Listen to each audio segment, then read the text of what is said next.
মৰমৰ ছাত্ৰ ছাত্ৰীসকল, আজি তোমালোকক মই 4 নম্বৰ প্ৰশ্নটো বুজাই দিছোঁ। ইয়াৰ পৰা তোমালোকে বুজি ল'বা আৰু কিতাপত উত্তৰবিলাক ভালদৰে লিখি থবা। এতিয়া মই 4 প্ৰশ্নটো কৈছিলে তলৰ খালী বাকচবোৰত কি সংখ্যা হ'ব লিখা। ইয়াতে আমাক কি দিছিলে 21 বিয়োগ 21, অৰ্থাৎ দুটা একে সংখ্যা, অৰ্থাৎ এটা সংখ্যা এটা যিকোনো এটা সংখ্যা সেই সংখ্যাটোকে যদি আমি বিয়োগ কৰিব লগা হয় ইয়াৰ উত্তৰটো সদায় কি হয়? 0 হয়। গতিকে আমি কি গম পালোঁ? 21ৰ পৰা 21টা বস্তুৰ পৰা যদি আমি 21টাই বিয়োগ কৰি দিওঁ তেতিয়াহ'লে আমাৰ কেইটা থাকিব হাতত জমা? এটাও নাথাকে। গতিকে উত্তৰটো কি? 0। গতিকে 21 একে সংখ্যাৰ পৰা বিয়োগ কৰিলে সদায় কি হয়? 0। ইয়াতে 0 হ'ব। ঠিক তেনেদৰে আমাৰ এইটো 3, এইটো 3, অৰ্থাৎ 3ৰ পৰা 3টা বস্তু বিয়োগ কৰিব লাগে। তোমাৰ হাতত 3 টকা আছে ধৰি লোৱা, আৰু তুমি 3 টকা কাৰোবাক দিবা হৈছিলা। গতিকে তোমাৰ যিটো হাতত 3 টকা আছিলে তুমি 3 টকাটো ধাৰ মাৰি দিলা, তোমাৰ হাতত কেই টকাৰ হ'ল? মানে কি ইয়াৰ টকাও নাই, অৰ্থাৎ 0 টকা। তাৰমানে ইয়াৰ উত্তৰ গোটেইকেইটাই 0 হ'ব, একে সংখ্যা। চোৱাচোন 12ৰ পৰা 12 বিয়োগ কৰিলে 0 হয়। ঠিক তেনে 11ৰ পৰা 11 বিয়োগ কৰিলে 0 হয়। 14ৰ পৰা 14 বিয়োগ কৰিলে 0 হ'ব, একে সংখ্যা। 18ৰ পৰা 18 বিয়োগ কৰিলে উত্তৰটো কি হ'ব? 0 হ'ব। ঠিক তেনে এইটো 31ৰ পৰা আমি কিমান বিয়োগ কৰিলে 0 হয়? যদি আমি উত্তৰটো 0 পাব লাগে 31টা বস্তুৰ পৰা 31টাই বিয়োগ কৰিব লাগিব, তেতিয়াহে আমি ইয়াৰ উত্তৰটো 0 পাম। এই ওপৰত যেনেকৈ 21টা বস্তুৰ পৰা 21টা বিয়োগ কৰাৰ বিনিময়ত 0 পাইছিলা, ইয়াতে যে আমাৰ যদি উত্তৰটো 0 হ'ব লাগে, ইয়াত 31 আছে, 2 3 31, গতিকে ইয়াতো আমি 3 31 বিয়োগ কৰিম, তেতিয়াহে আমাৰ উত্তৰটো 0 হ'ব। ঠিক তেনেদৰে ইয়াতে 27ৰ পৰা কিমান বিয়োগ কৰিলে 0 হয়? কি 27 হ'ব ইয়াতো। আকৌ 30ৰ পৰা কিমান বিয়োগ কৰিলে 0 হ'ব? ইয়াতে 30। এইকেইটা তোমালোকে কিতাপখনত লিখিবা। 5 নম্বৰ প্ৰশ্নটো চাবাচোন। 5 নম্বৰ প্ৰশ্নটো হৈছে তলৰ খালী বাকচবোৰত কি সংখ্যা হ'ব লিখা। তাৰমানে কি দিছিলে আমাক যে এইকেইটাও সেই বিয়োগ কৰাই ইয়াতো আমাৰ কি হ'ব? উত্তৰটো লিখিব লাগে। ইয়াতে প্ৰথম কটো কি কৈছিলে? 20 বিয়োগ 1 সমান কিমান হ'ব?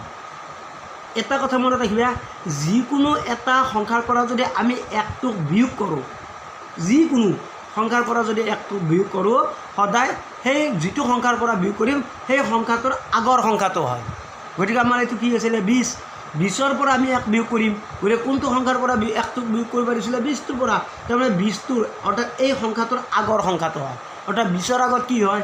19। 19, ইয়াতে 19 হয়।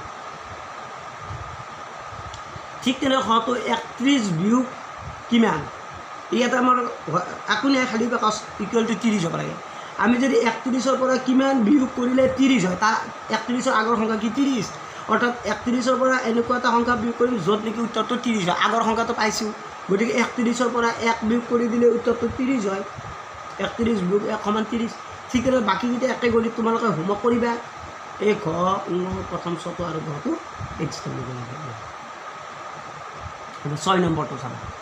বিয়োগ কৰা চেম এইটো গণিত বিয়োগ কৰিব লাগে। প্ৰথমতে আমাক কি দিছিলে? 2 × 28ৰ পৰা 7টো বিয়োগ কৰিব লাগে। কেনেকৈ বিয়োগ কৰিবা? প্ৰথমতে তোমালোকে ইয়াৰে এককৰ ঘৰত কি আছে? 8।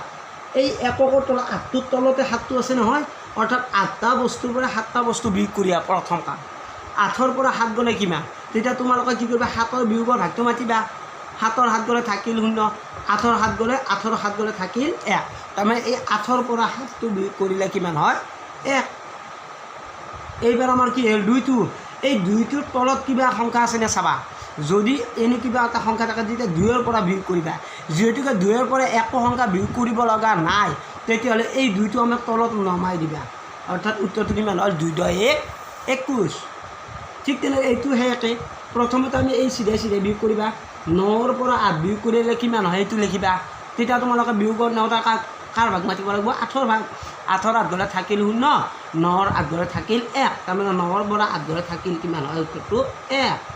আকৌ এই 3টো আছে, 3ৰ পৰা আমাৰ 3টোৰ তলতো একো সংখ্যাই নাই, গতিকে 3ৰ পৰা আমাৰ একো বিয়োগ কৰিব লগা নাই। গতিকে 3টো আমাৰ তলত নমাই দিবা, অৰ্থাৎ উত্তৰটো কিমান হ'ব? 3 × 1 = 31। ঠিক তেনেদৰে তোমালোকে ইয়াৰে ঘ হোমৱৰ্ক কৰিবা। তাৰপিছত ইয়াৰ পিছত তোমালোকক মই 19 নম্বৰ গণিতটো এবাৰ বুজাই দিম চাবা। 19 নম্বৰ গণিতটো ঠিক তেনেকুৱা গণিত।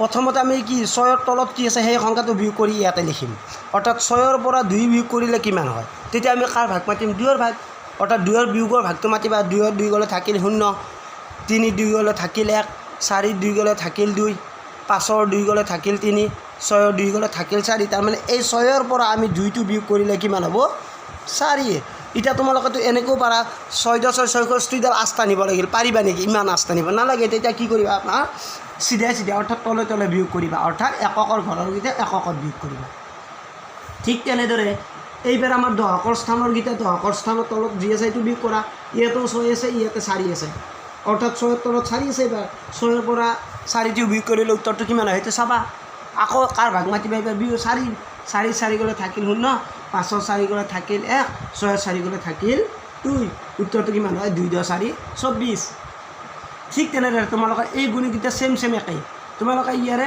প্ৰথম ছ দ্বিতীয় ছ ইয়াৰে বৰ্গীয় জ এইকেইটা হোমৱৰ্ক কৰিবা তোমালোকক মই নেক্সট ভিডিঅ'টোত ইয়াৰ পৰা দুটা কৰি দিম আকৌ দুটা হোমৱৰ্ক দিম নেক্সট এইখিনিতে কৰি দিম ধন্যবাদ আজিলৈ